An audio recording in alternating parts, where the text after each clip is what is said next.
Have you ever found yourself stuck in an unfulfilling job or a relationship that you wanted to leave but for some reason didn't? Perhaps you found yourself thinking it's not that bad or things could be worse. Why is it that we only act to improve things once they reach a particular threshold of badness? Psychologist Daniel Gilbert coined the term region beta paradox to explain why we're sometimes better off when we're worse off. Take the example of a commuter who decides to walk to places if they're within a mile of her location and to cycle to more distant places. Since cycling is faster, the commuter will reach some distant locations earlier than she could have walked to closer locations. In effect, she's better off in the worst situation of having to travel further. Just as commuters take steps to speed their journeys when their destinations are further away, injured people are more likely to take steps to speed their recoveries when their injuries are more severe, meaning that a severe injury could be resolved faster than a mild injury.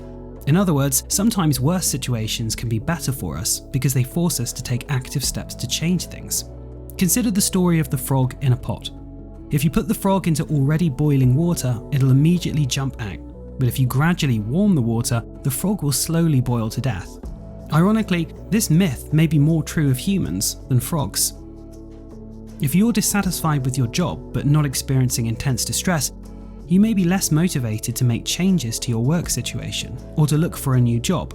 But like the frog, if your job isn't right for you, it can slowly impact your mental and physical health without you realizing. As Mark L. Winston said, "We are prone to accept death by 1,000 little cuts." The same appears to be true for personal relationships. If you're in a mediocre relationship, then you might be less likely to end things and find a better one than if your current relationship is terrible. In this sense, the mediocre relationship might be an overall worse situation to be in. So why does this happen? Professor Gilbert hypothesized that intense distress is more likely to activate psychological defense processes that reduce that distress, whereas less intense distress does not reach the critical threshold needed to trigger these defense processes, causing us to endure not so bad situations for longer than bad ones. A threshold is important as defense processes also have costs and can't be activated all the time. Sometimes there are complex psychological reasons why we fail to reach the critical threshold needed to take action. We may hold self-limiting beliefs about our worth and feel that we don't deserve better, or perhaps we're risk-averse and think it's better to stick with what we know, especially if it's not that bad or could be worse. Either way, negative feelings are warning lights and it's best not to ignore or dismiss them.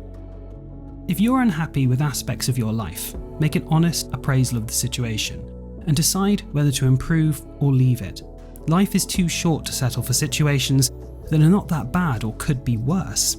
Taking action is never an easy task, but it's an important step towards living a happier and more fulfilled life. If you enjoyed this video, don't forget to like and subscribe to the channel so I can make more content like this in the future.